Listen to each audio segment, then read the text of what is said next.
Hola a todos y todas, mi nombre es Nelly Tuesta y hoy vamos a hablar, continuando con estas capacitaciones intensivas. Ya estamos en el día 9 de capacitaciones virtuales. Mañana culminamos ya con nuestro último tema y hoy vamos a hablar de un tema que nos han pedido bastante, y es el tema del empoderamiento. El empoderamiento que tanto hablamos, y ahora les voy a explicar de qué se trata. Me voy a basar las ideas que les voy a dar ahora en el libro Pobreza, cómo romper el ciclo a partir del desarrollo humano, de Susan Peek y Jenna Sirkin. Ya, entonces vamos a basarnos en este libro, estas ideas que yo les voy a transmitir el día de hoy para que ustedes puedan profundizar en su trabajo. Voy a empezar hablando que hay dos tipos de empoderamiento. Hay un empoderamiento externo y un empoderamiento interno. Vamos a hablar qué significa cada uno de ellos y cuál de los dos empoderamientos es el más sostenible. Nosotros que realizamos intervención social como trabajadoras sociales, debemos marcar nuestra intervención. Vamos a ver en cuál de esos tipos de empoderamiento, que ahora les voy a explicar. El empoderamiento externo, ¿a qué se refiere? Nosotros, por ejemplo, estamos ubicados en un contexto, no son todas las circunstancias en las cuales vivimos nosotros las personas, ¿no? En el contexto, que es todas esas circunstancias en las que vivimos, ¿qué encontramos en el contexto? Vamos a encontrar las normas socioculturales, todas las creencias que existen, vamos a encontrar la economía, la educación, vamos a encontrar nuestro sistema político, la salud. Y el empoderamiento externo quiere decir cómo ese contexto que yo les he mencionado, todas estas aristas que les he mencionado, cómo influyen directamente en nuestra conducta, en las acciones que realizamos. Eso es lo que dice el empoderamiento externo. ¿Qué hay, por ejemplo, en la economía? ¿No? En la economía nosotros hay una percepción, ¿no?, que hay un mayor acceso a todo tipo de recursos, sea material, no material, pero todavía hay una distribución inequitativa, ¿no?, en la población. O sea, unas personas perciben menos que otras y hay esa sensación, a veces un poco de incertidumbre, ¿no?, en la cuestión económica.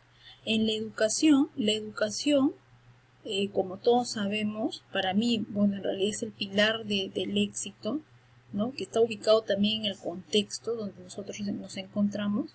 Ahí, por ejemplo, se debería formar al estudiante con habilidades y que tenga un sentido de identidad, que le permita tener, ¿qué cosa?, mayor control sobre todas las áreas de la vida.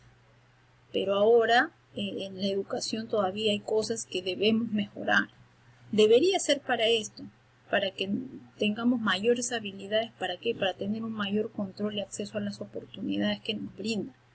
Pero ahí todavía hay sus dificultades, ¿no? En el sistema político también, ¿no?, hay una sensación, por ejemplo, de corrupción, manipulación, desesperanza, y eso da sensación de miedo, de resignación por parte de las personas, ¿no? Ahora, por ejemplo, vemos a la política como algo negativo, lo cual no debe ser así. Entonces, ¿qué pasa?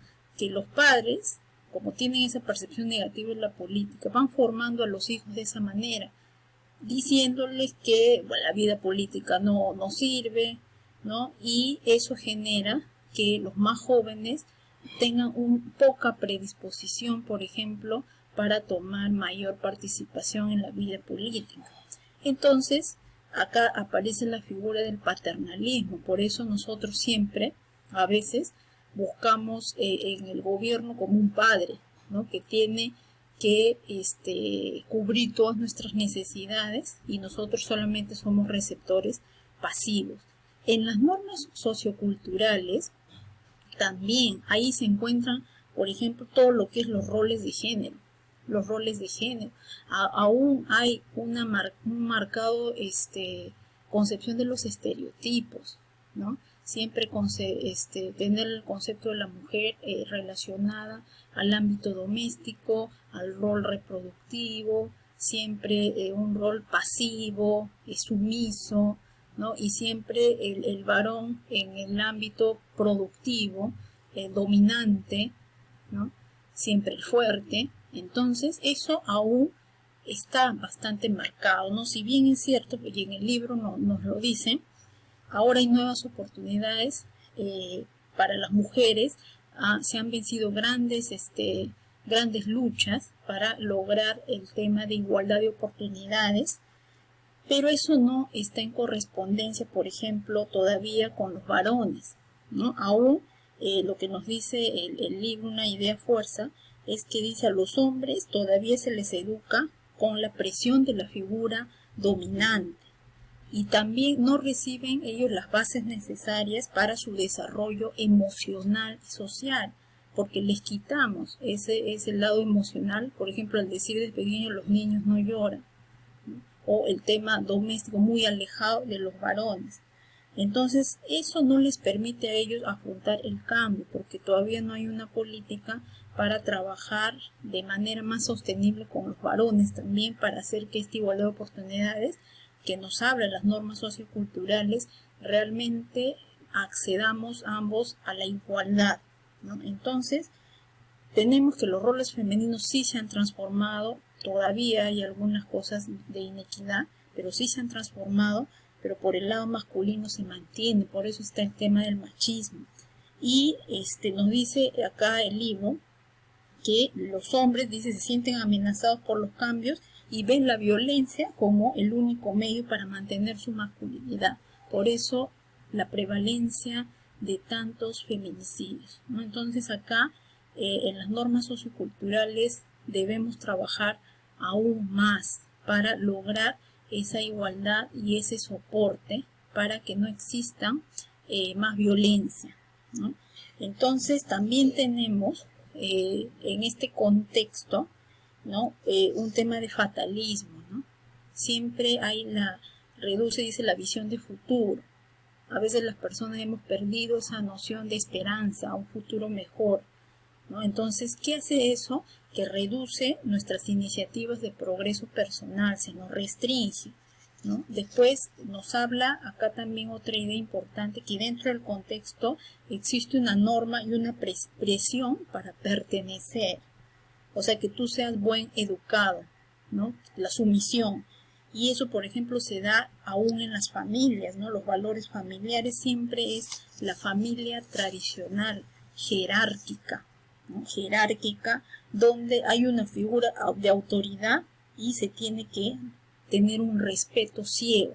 Entonces siempre se dan cuenta que también al transcurrir de la historia siempre arrastramos esa figura paternalista, autoritaria, ¿no? Entonces no forman, por ejemplo, parte de la educación, y acá nos dice el libro que debería enseñarse, por ejemplo, a que las personas, nuestros niños y niñas, se aprendan a expresar, a que manejen sus emociones, ¿no? Y que no tengan como único medio de resolver los problemas la violencia, ¿no? Entonces, por ejemplo, en la escuela, que nos enseñen a tomar decisiones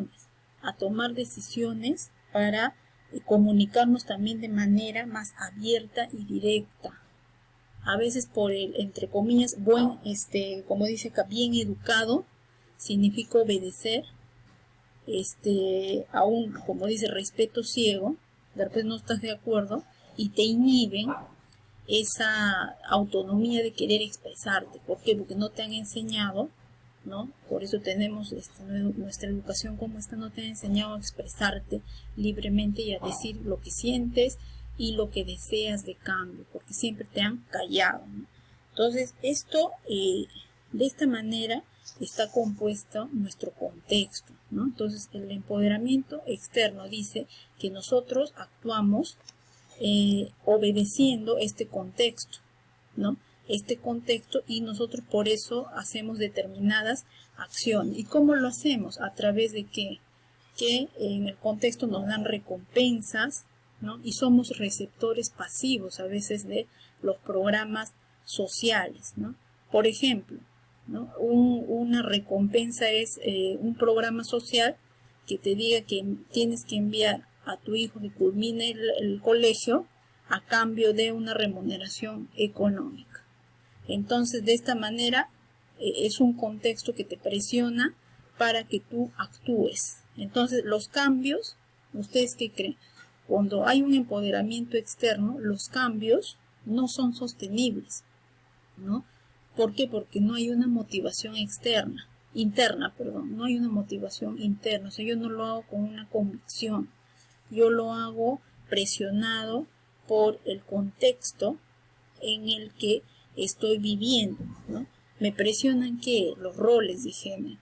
Si yo no actúo como el rol que me toca, ¿no? Donde es la sumisión, que yo me callo, ¿no? Si yo, por ejemplo, en la familia soy la persona que da su opinión de repente diferente, me quiero expresar, entonces yo soy la persona que a las normas como si no las respeta, ¿no? Y de repente estoy yo dando a entender mi punto de vista, porque no me han enseñado, ¿no? Entonces, ¿qué hacemos? A veces nos callamos y tenemos esa idea de fatalismo, pesimismo, que nos han inculcado desde nuestros antepasados, ¿no? Entonces, esta es la figura del empoderamiento externo, que el contexto, con todas estas normas, van a presionarte a que hagas algo. Entonces, tú vas a ser un receptor pasivo. Entonces, ¿qué te dice el empoderamiento intrínseco? ¿Ya? El empoderamiento intrínseco dice que tenemos el contexto que ya les hablé, que está regido por las normas, nuestro sistema político, salud, economía, educación, ¿no?